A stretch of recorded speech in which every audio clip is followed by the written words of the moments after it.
yéene kaay yeeg Mamadou Mouhamed Ndiaye. jërë ngeen jëf ab xeer bu bëggee tëye aw sàkket da cay daru ñàpp l'observateur nee nañu président Macky Sall nee na ministre yi ci gouvernement bi nañu dar askan wi darale seeni soxla te bar ci maanaam pression la leen teg bil yéene kaay bi démb la leen ko wax ca ndajem conseil des ministres gawoon ca salle Bruno Diatta ga ca palais sàkku na ci ñoom ñu wéy di taxaw askanu Sénégal jàppale leen rawatina ci jamono ji nga xam ne bu ñu leen seetaanee mën naa tar ci ñoom moom njiit réew mi Macky Sall yamu ca xamal na leen ni dogu gu mu dogu ba insister ci ngir projet yi gouvernement bi sumbu ñu sottal ko nu mu gën a gaawee li garaaw ba yëm ñëpp di accident yu bari yi ñuy gis ci réew mi président Macky Sall ne nu ñu mën a def ba dakkal ko rek nañu ko def tolérance zéro doxal loi bi ni mu ware vox populi nañu ndax yàlla Macky Sall jëmbat yitte ci jafe-jafey askan wi démb ba ñuy def ndajem conseil des ministres yokku na ay santaanem ngir ñu jàppale nit ñi ci nawet bi ak inondation yi fu ñu mën a nekk ci réew mi ak it ci accident yu bari yi am ci réew mi taxawal ay matuwaay ak ay misir yu mat sëkk ci tali bi fexeet ba léegi duñu defati samba sugum gay mujjug rek ñu jox la permis ngay dawal ñu bañ a yombalati anam yi ñuy joxe permis ni ñu jël ay takk der yu doy teg leen ci tali bi renforcer contrôle bi laatir bi nañu Macky Sall far na soppali ko doon ab sandarma ngir xeex faux permis yi am ci réew mi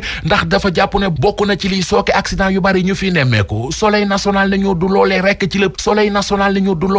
ci le président national bëgg gouvernement bi def ci yitte gaaw ci ne bu weesoo kaaraange gi war a am ci kaw tali bi wax ne ci ubbite école gi ñu jëm waxi ci politique de santé ak ni mu ko bëggee ci réew mi direct info feelu soleil national ci wax ji journalu Ngor bi gis ne ak li am démb ca ndajem conseil des ministres njiit réew mi dafa fixé ay repère am yu yees mu di ci wàllu sécurité routière di ci wàllu wér-gu-yaram projet yu gouvernement bi ba ci wàllu njàng mi këram moom Macky Sall di APR ci le Sud du Quotidien xëy yéenekaay bi dañu dippi bi fi Maodo Malick Mbaye njiital ana moo génnee di wax ci waxi succession Macky Sall wax ji ba léegi giifagul ñi ànd ak moom donte jàpp nañu ne wax ci waxi ndonol Macky Sall dafa teel terewul journal bi moom gis na ne wax ci mënut a ñàkk ne Macky Sall bu dee bi mooy mandat bu mujj kon yoon la ñi ci wetam di xalaat ak di wax waxi 2024 faaw am ku jiite APR faaw it ñi ci coalition Benno Bokk Yaakaar wane seen bopp moom ci boppam di Macky Sall source waa nee nañu professeur Moussa Diaw dóor na comme talaata boo xam ne war na koo yëg fa mu toog Moussa Diaw ne président bu dee amul leneen lu muy nësër lu dul rekk li askan wi di xaar ci moom kon waxtu wi waru fee nekk di lijjanti mbiri politique ñi bëgg président de la république lijjanti leen Les Échos nee nañu moo di chargé de mission yi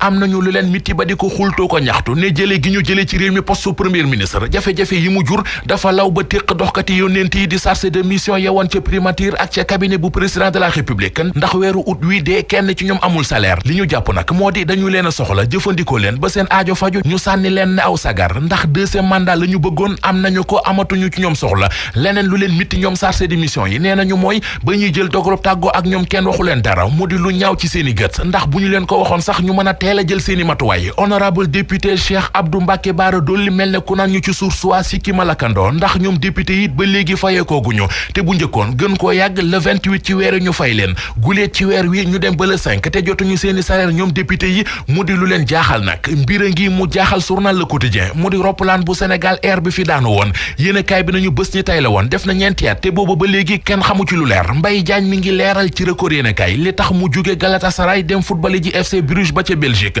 moom footballkatu Sénégal bii di Mbaye Junior Diagne nee na waa Record yéenekaay ma sàkku jóge Galatasaray ndax dama yëg ne Radamel Falcao mi ngi ñëw te xel xalaatul may damm ba naan maa ngi doon ay numéro 2